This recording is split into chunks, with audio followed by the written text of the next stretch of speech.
नमस्कार दोस्तों, मैं हूं आपका दोस्त जमदार अंसारी। और जैसे कि वादा किया गया था आपसे कि टेट सीटेट सुपर टेट के लिए आपको 10 प्रैक्टिस सेट की सीरीज चलाई जाएगी और जिसका आप लोग परीक्षा से पहले संपूर्ण रिवीजन करके और परीक्षा में बहुत ही अच्छे मार्क्स गेन कर सकते हैं। लेकिन उससे पहले दोस्तों आपसे एक छोटा सा निवेदन है कि आप इस चैनल को लाइक करें, इस पर कमेंट करें और इस चैनल को सब्सक्राइब करें, क्योंकि यह आपका चैनल है। और मैं वादा करता हूं कि टेट सीटेट सुपर टेट के लिए हर टॉपिक पर वीडियो आपको मिलेंगे। साथ ही साथ प्रैक्टिस सेट की श्रृंखला कभी नहीं टूटने वाली है। और मैं जो अंग्रेजी विषय से होंगे उनके लिए टीजीटी, पीजीटी और एलटी पर भी प्रैक्टिस सेट आपको मिलेंगे। चलिए, समय को न गंवाते हुए बस एक अंतिम रिक्वेस्ट आपसे है कि आप इस वीडियो को सब्सक्राइब करें और ज़्यादा से ज़्यादा शेयर करें। और समय को ना गंवाते हुए हम सीधे प्रश्नों पर चलते हैं। और प्रश्न हम लोगों के सामने हैं दोस्तों कि choose the plural form of the given words. Valley, valley means होता है घाटी, दर्रा या वादी। इसका विलोम शब्द, इसका प्लूरल शब्द पूछ रहा है। तो देखिए, जिस वाई के पहले एक वॉवेल होता है तो सिर्फ उसमें यस जोड़ा जाता है, यानी इसका हो जाएगा वैलीज। क्या हो जाएगा सर? वैलीज यानी घाटियाँ। क्वेश्चन नंबर नेक्स्ट है, choose the correct prefix for the following words. Regular, regular के लिए सही उपसर्ग बताइए, यानी रेगुलर के लिए प्रीफिक्स बताइए। प्रीफिक्स जो पहले लगता है तो रेगुलर के लिए प्रीफिक्स हो जाएगा सर irregular. Choose the words opposite in meaning to the given words. Delight, delight का आपको एंटोनिम बताना है।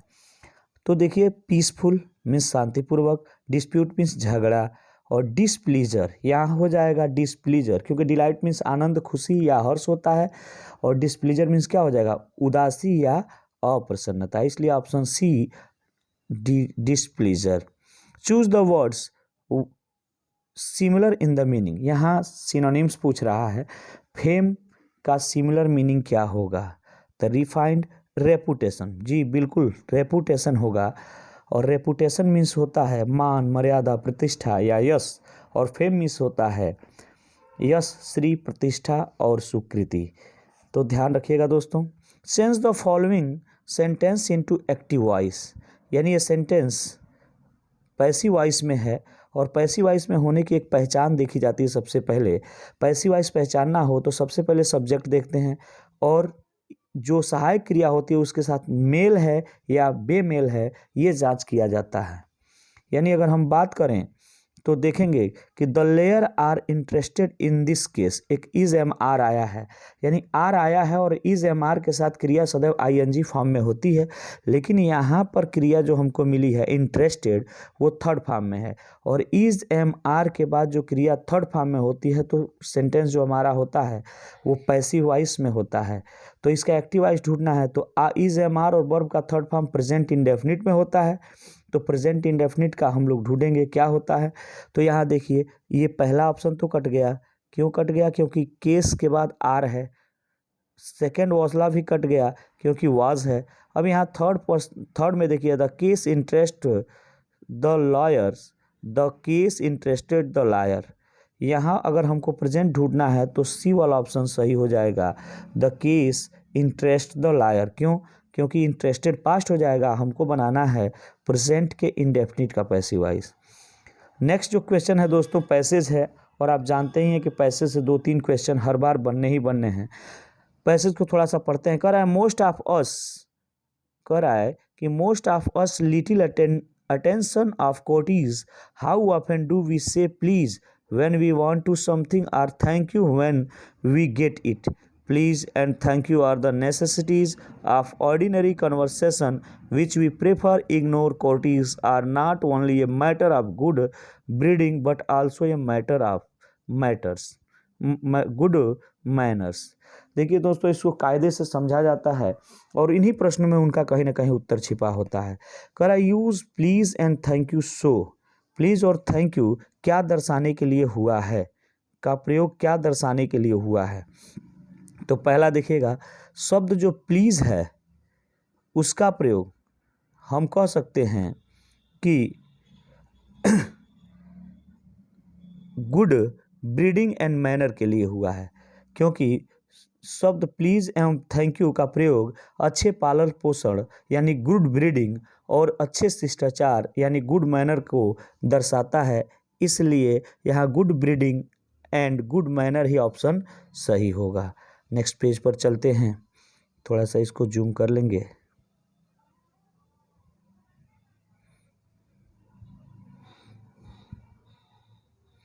Thank you. Choose the word opposite in the meaning in the given words. Ignore, इसमें एक शब्द दिया गया है इग्नोर, इसका अपोजिट मीनिंग चुनना है। चूँकि दोस्तों जो इग्नोर होता है, इग्नोर का मतलब होता है अनदेखा करना, हटाना या छोड़ देना। अनदेखा करना, हटाना या छोड़ देना। तो अब हम यहाँ पर देखिएगा, निगलेक्ट माने वही बात होती है, डिसमिस मीन्स वही बात, रिमूव मीन्स भी वही बात, यानी ये तीनों इसके सिनोनिम्स हैं। और हमको ढूंढना है क्या, एंटोनिम, अपोजिट ढूंढना है। इसलिए मार्क अपना ऑप्शन सही हो जाएगा डी नंबर। मार्क मीन्स होता है संकेत या चिन्हित करना। Choose the plural form of the given word courtesy. तो दोस्तों आपको वाई वाले नियम में ये बताया गया था, या आप जानते भी हैं कि वाई से पहले कॉन्सोनेंट होता है तो IES लगा के बहुवचन बनाया जाता है, और वावेल होता है तो उसमें यस जोड़ दिया जाता है। तो चेक करिए कहाँ, तो इसमें नहीं है, इसमें नहीं है। यहाँ देखिए बी नंबर ऑप्शन में है। कोर्टेसी मीन्स होता है विनम्रता या विनय, और इसका बहुवचन हो जाएगा कोर्टेसीज। 69 नंबर प्रश्न पर चलते हैं। Fill in the blank with appropriate choice. इसमें आपको एक बेहतरीन चॉइस भरना है जो आपको सबसे अच्छा हो। तो यहाँ देखिएगा ऑप्शन में जो हमको मिल रहा है, पहला है अपीयर, अपीयर नहीं होगा। ऑपरेटेड यहाँ नहीं होगा। क्यों नहीं होगा, क्योंकि टू जब होता है तो क्रिया की फर्स्ट फॉर्म लगता है। यहाँ रिफ्यूज्ड भी नहीं होगा। और सीधा सीधा यहाँ पहला नंबर ऑप्शन हो जाएगा operate. He discovered how to operate the machine. कहने का मतलब है ऑपरेट मीन्स होता है परिचालित करना या चालू होना। Choose the plural form of the given words tooth. तो कह रहा है टूथ का बहुवचन बताइए। तो यहाँ आप ध्यान में रखिएगा, कुछ ऐसे बहुवचन होते हैं, कुछ ऐसे प्लूरल्स होते हैं जिसके अंदर के शब्द बदलते हैं। जैसे फुट FOOT होता है, उसके अंदर डबल ET हो जाता है, इसलिए फिट हो जाता है। अगर हम टूथ की बात करें तो टीथ हो जाएगा। क्या हो जाएगा सर, टीथ। और गूज एक होता है कलहंस जिसे कहते हैं, उसका बहुवचन गीज हो जाता है। Which of the following is misspelled word. यहाँ आपको बताना है कि कौन सा वर्ड मिसस्पेल्ड है। तो सीरियस सही है, प्रैक्टिस भी सही है, सेक्रेट भी सही है, डिस्चार्ज गलत है। और आपको मिसस्पेल्ड ही बताना था, इसलिए डिस्चार्ज। चूँकि डिस्चार्ज की वर्तनी अशुद्ध है। डिस्चार्ज मीन्स होता है रिसाव या बहाव या प्रवाह। उसकी स्पेलिंग होती है DISCHARGE। यहाँ ई दे दिया है, यही गलती है। Point out the correct indirect speech of the following. तो आप देखते हैं कि किस सेंटेंस का है। तो he said to me I came here study. तो असर्टिव है, और असर्टिव में नियम होता है कि सेड टू बदल जाता है टोल्ड में। उसके बाद कामा को हटाते हैं, दैट लगाते हैं। आई सब्जेक्ट हिसाब से, तो अगर ही है तो आई बदल जाएगा ही में। तो यहाँ तक चलिए, ही टोल्ड मी दैट, ही तक होना चाहिए। केम हियर, ये पास्ट की बात कर रहा है तो पास्ट इंडेफिनिट बदलता है पास्ट परफेक्ट में। तो ही के बाद हैड ढूंढिए। तो चलिए ही के बाद हैड, यानी अपना ऑप्शन नंबर सी बिल्कुल सही है। फिल इन द, कह रहा है कि fill in the blank with correct preposition. देखिए सर, एक जीलियस आ गया, गजब की बात है। जीलियस के साथ सदैव ऑफ लगता है, इसमें कुछ सोचना ही नहीं है। जब जीलस आप देखेंगे, GEZ वाला नहीं, GJ वाला देखेंगे, और जब जे वाला जीलस देखेंगे तो तुरंत आप समझ जाएंगे कि हमको क्या लगाना है। हाँ बिल्कुल, ऑफ लगाना है। Which of the following sentence has conjunction I want a ball और बैट। देखिए यहाँ कंजक्शन है or. They begin to fly यहाँ नहीं है। एवरीवन शुड यहाँ भी नहीं है। द फ्रेंड लव इच, ठीक है, पहला ही आंसर सही है। दोस्तों फिर एक बार आपसे हम निवेदन करेंगे कि प्लीज़ चैनल को सब्सक्राइब कर दें और अपने दोस्तों के साथ शेयर करें। अगला क्वेश्चन है, which of the following words in an abstract noun, किस में, तो जयपुर प्रॉपर नाउन हो जाएगा, आर्मी कलेक्टिव नाउन हो जाएगा, गोल्ड मटेरियल नाउन, चूँकि जिसमें नेस जुड़ा हो, सन जुड़ा हो, डूम जुड़ा हो या टी जुड़ा हो, टी जुड़ा हो, वो सब एब्स्ट्रैक्ट नाउन होते हैं। एब्स्ट्रैक्ट नाउन से मतलब आप समझ ही रहे हैं, जिसमें गुण भाव अवस्था आदि का बोध होता है, एब्स्ट्रैक्ट नाउन कहलाता है। इसे हम छू नहीं सकते हैं, जिसे देख नहीं सकते, सिर्फ क्या कर सकते हैं, महसूस कर सकते हैं, इसलिए हैप्पीनेस जो हमारा होगा वो होगा एब्स्ट्रैक्ट नाउन। नेक्स्ट क्वेश्चन पर चलते हैं। विच of the following sentence is an imperative, तो आप जानते हैं इम्परेटिव सेंटेंस कभी भी क्रिया के फर्स्ट फॉर्म से शुरू होगा और नहीं तो सर प्लीज़ काइंडली वगैरह लगे होंगे। तो कह रहा है कानपुर इज, नहीं ये गलत है। हिज स्पीच वॉज इफेक्टिव, ये भी गलत है। He spokes loudly in the classroom, ये भी गलत है। चौथा लिसन टू हिम पेशेंटली, यहाँ देखिए लिसन वर्ब का फर्स्ट फॉर्म आ गया, इसलिए यहाँ इम्परेटिव सेंटेंस हो जाएगा चौथा, listen to him patiently. Point out the sentence which is an past indefinite tense, past indefinite tense पूछ रहा है, तो यहाँ क्रिया की फर्स्ट फॉर्म आ गई, क्योंकि पास्ट इंडेफिनिट का स्ट्रक्चर होता है सब्जेक्ट प्लस वर्ब का सेकेंड फॉर्म और प्लस ऑब्जेक्ट। आइए बताइए कि यहाँ तो हमको पहले क्या मिला सर, यहाँ हमको पहले मिल गया है सब्जेक्ट प्लस वर्ब का फर्स्ट फॉर्म, फिर बॉय प्लंग्ड, यहाँ सेकेंड फॉर्म मिला है, यहाँ विल मिल गया, ये गलत है। यहाँ विल मिला, ये गलत है। यहाँ इज मिला, ये गलत है। यहाँ प्ले मिला, ये गलत है, यानी बी नंबर ऑप्शन सही हो जाएगा, क्योंकि हम ये भली भांति जानते हैं कि जब सब्जेक्ट होगा वर्ब का सेकेंड फॉर्म होगा और ऑब्जेक्ट होगा तो पास्ट इंडेफिनिट की बात की जा रही होगी। चलिए नेक्स्ट क्वेश्चन पर चलते हैं। आइडेंटिफाई द सेंटेंस, इस सेंटेंस को पहचानिए। I had already heard this news, मैंने पहले ही इस न्यूज़ को सुन रखा है, यानी अगर बात करें तो यहाँ पर आई had already heard this news affirmative sentence होगा। क्यों अफर्मेटिव होगा, इम्परेटिव होगा नहीं क्योंकि वो क्रिया के फर्स्ट फॉर्म से शुरू नहीं है, इंट्रोगेटिव होगा नहीं क्योंकि ना तो क्वेश्चन वर्ड है ना हेल्पिंग वर्ब से शुरू है, और नेगेटिव भी नहीं है क्योंकि यहाँ नॉट जुड़ा नहीं है। सो दोस्तों नेक्स्ट पेज पर चलते हैं।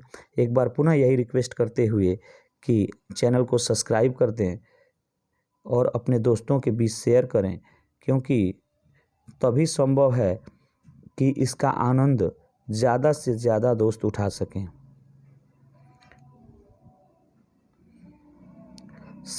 क्वेश्चन नंबर 79 है, what is the subject of the following sentence, the enemy disputed the ground inch by inch. तो देखिए यहाँ पर वर्ब है डिस्प्यूटेड और ये इसके पहले है एनिमी, तो ग्राउंड होगा नहीं, इंच बाय इंच होगा नहीं, डिस्प्यूट होगा नहीं, इसलिए एनिमी ही हमारा सब्जेक्ट होगा। कह रहा है कि each of the employees has arranged, यहाँ पर हिम ओन, यहाँ पर सॉरी कह रहा है कि each of the employees has to arrange own vehicle. हाँ दोस्तों समझिएगा, जब ईच आइदर नाइदर आता है, जब भी वाक्य में पॉजेसिव प्रोनाउन के रूप में प्रोनाउन के रूप में अगर हो ईच आइदर नाइदर, तो हम पॉजेसिव प्रोनाउन सदैव लगाते हैं एक वचन का, यानी कि हिज या हर में से कोई। यहाँ पर एक ही दिया है हिज, तो ऑप्शन तो यही होगा। लेकिन एक बात और एडिशनल नॉलेज देख लेते हैं हम लोग, ईच आइदर नाइदर के साथ वर्ब सदैव एक वचन की होती है और प्रोनाउन भी लगता है, वो भी क्या होता है, एक वचन का ही होता है। तो यहाँ पर हिम नहीं होगा, यहाँ पर देयर भी नहीं होगा, देम भी नहीं होगा। ठीक है दोस्तों, कोई दिक्कत नहीं आनी चाहिए। चलिए 81 नंबर क्वेश्चन देखते हैं। कह रहा है कि in the sentence I would be ashamed to refuse her, the words refuse. तो देखिए ना, वुड बी तो सहायक क्रिया के रूप में चले जाएंगे, इसके बाद वर्ब भी चला जाएगा असेम्ड, और उसके बाद बचा है टू।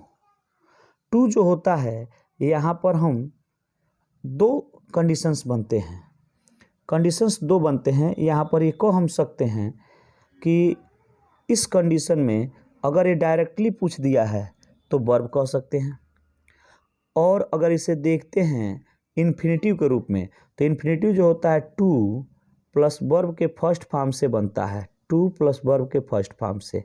कैसे बनता है सर? जो इन्फिनेटिव होता है टू प्लस वर्ब के फर्स्ट फॉर्म, यानी टू शुरू में होगा और वर्ब का फर्स्ट फॉर्म बाद में होगा, तो ये बनता है इन्फिनेटिव। आज जब इन्फिनेटिव होगा तो इन्फिनेटिव काम करता है नाउन की तरह, इसलिए यहाँ नाउन भी आंसर सही होगा। तो आप इस क्वेश्चन को स्टार में समझिएगा। लेकिन अगर चूंकि इस समय पूछा है कि the word refuse is used here as an, यानी यहाँ पर किस प्रकार प्रयोग किया गया है, तो आप सीधा सीधा इसका आंसर आप दे देंगे कि ये वर्ब है, क्रिया है। रिफ्यूज मीन्स होता है मना करना, इनकार करना, ठीक। तो आप सीधा सीधा इसको बोल देंगे कि क्रिया है। अगर इन्फिनेटिव जीरंड करके पूछा होता तब उस कंडीशन में हम किसके ऊपर भागते? नाउन के ऊपर। लेकिन ठीक है, कोई दिक्कत नहीं। कभी कभी ऐसा भी डिस्प्यूट हम लोग के सामने आ जाता है, ऐसे झगड़े भी हम लोग के सामने आ जाते हैं, घबराने की जरूरत नहीं है दोस्तों। विच of the following sentence is in passive voice? कौन सा सेंटेंस पैसिव वॉइस में होता है? तो अभी हमने बात किया कि सहायक क्रिया के साथ बेमेल क्रिया ढूंढी जाती है। तो बताइए, एक सहायक क्रिया दिया है एम, तो जानते हैं इज, एम, आर, वाज, वर के साथ क्रिया हमेशा थर्ड फॉर्म में होगी, तब समझिए कि पैसिव वॉइस होगा। उसके हिसाब से आईएनजी में होगी तो एक्टिव वॉइस, तो ये तो पहला गलत है। No one has claimed it, तो हैज़ के साथ क्रिया थर्ड फॉर्म में है, तो ये भी गलत है क्योंकि ये भी एक्टिव में है। अब उसके बाद से हम बात करेंगे they will look after you, तो विल के साथ क्रिया फिर लुक अपने सही फॉर्म में है। The gifts will be made, देखिए विल और विल बी के साथ क्रिया की फर्स्ट फॉर्म में आईएनजी आता है, जबकि यहाँ क्या मिल गया है? थर्ड फॉर्म, इसलिए अपना ऑप्शन क्या हो जाएगा? डी। और यही डी ऑप्शन जो है पैसिव वॉइस में है। Which of the following is correctly matched adjective, कह रहा है कि इसमें करेक्टली मैच एडजेक्टिव कौन है? तो आप ध्यान दीजिएगा, सेव का सेव गलत है, पेसिफाई का पीस ये भी गलत है। कोआडली मीन्स होता है कातर, भीरू या कायर, और कोआड मीन्स क्या हो जाएगा? कोआड मीन्स हो जाएगा कायर। तो कोआडली जो है उसे हम लोग एडजेक्टिव भी कह सकते हैं, और कावर्ड जो होता है वो नाउन होता है, इसलिए ये बिल्कुल सही मैच है। In the sentence I shall be learning my lesson point out the tense, कह रहा है कि मैं, हाँ कह रहा है कि I shall be learning my lesson, यानी future shall be will be आता है और आईएनजी आता है, तो समझिए फ्यूचर का कॉन्टिन्यूअस है। शैल बी और वर्ब में आईएनजी मिले तो फ्यूचर कॉन्टिन्यूअस। कहाँ है भाई future continuous? Very good, second option है। Choose the correct pronoun to complete the followings. The house has blue gate is hers, तो जानते ही हैं वेयर लगेगा नहीं, क्योंकि वेयर जगह को बताता है। हुज लगेगा नहीं, हुज पॉजेसिव केस को बताता है। व्हाट तो लगेगा नहीं, व्हाट जो कुछ भी। यहाँ वस्तु की बात है, हाउस की बात है, तो क्या लग जाएगा sir? Which. Choose the word opposite in the meaning the given word destroy. Destroy means होता है बर्बाद करना, नष्ट करना, और उसका मीनिंग जो हम बनाएंगे तो डेस्ट्रॉय मीन्स यहाँ एक दिया है डेमोलिश, 86 डेमोलिश है, और डेमोलिश की बात करेंगे तो यहाँ डेस्ट्रॉय मीन्स होगा बर्बाद करना, तो बनाने की अंग्रेजी, हाँ मिल गया सर, बहुत सही। बिल्ड मीन्स होता है बनाना, क्योंकि बर्बाद करने को बनाना ही बनाएंगे, ठीक। अगला है कि choose the correct figure of speech in the lines. The age is the state of mind, age is a state of mind, यानी यहाँ पर सीधे सीधे बोल दिया है। तो जब इस तरह की बात होती है, जब किसी चीज़ को कोई मान लिया, जैसे सिमिली में किसी विशेष व्यक्ति या वस्तु के बारे में तुलना होती है, जबकि मेटाफर में ऐसा नहीं होता, जिससे तुलना किया जाता है उसी को मान लिया जाता है। इसलिए कहा गया metaphor is a figure of speech that makes a comparison between two unlike things, यानी metaphor is an implied simile. ये मेटाफर आंसर अपना सही है। Choose one which can be substitute the given words, one who is powerful. देखिए जब बोले कि जो सर्वशक्तिशाली है तो ओमनीपोटेंट को ढूंढते हैं, कौन होगा सर? ओमनीपोटेंट। ओमनीसाइंट मीन्स होता है सर्वज्ञानी। क्या होता है? सर्वज्ञानी। ओमनी प्रेजेंट माने होता है सर्वव्यापी, जो सब जगह पर हो। वेंट्रीलोक्विस्ट मीन्स होता है तरह तरह की आवाज़ निकाल लेने वाला, यानी मिमिक्री आर्टिस्ट। ऑप्शन अपना होगा B, one who is all powerful. 2 questions और अपने पास बचे हुए हैं, ध्यान दीजिएगा। कह रहा है ए पोस्टेरियोरी नॉलेज इज नोन बाय, किसके रूप में जाना जाता है? तो 89 का सी हो जाएगा, एक्सपीरियंस के रूप में। कह रहा है 89 का क्या हो जाएगा? सी, एक्सपीरियंस के रूप में। और अगर हम इससे समझना चाहें तो हम ये कह सकते हैं कि ये posterior knowledge is empirical experience based knowledge, where is a priori knowledge is non empirical knowledge. Standard example of posteriori through trust are the trust of ordinary perceptual experience that natural sciences. Standard example of priori trusts are the trust of logic and mathematics. इसलिए यहाँ सभी बातें experience के ऊपर हो रही हैं, तो एक्सपीरियंस ही हमारा सही आंसर हो जाएगा। The Waldorf education approach emphasizes a balanced।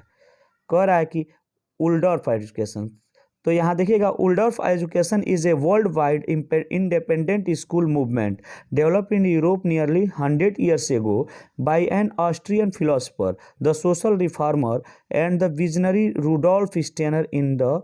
तो किसकी बात कर रहा है ये? सबसे पहले रूडोल्फ स्टेनर की बात कर रहा है। तो इसका फीचर्स क्या होता है?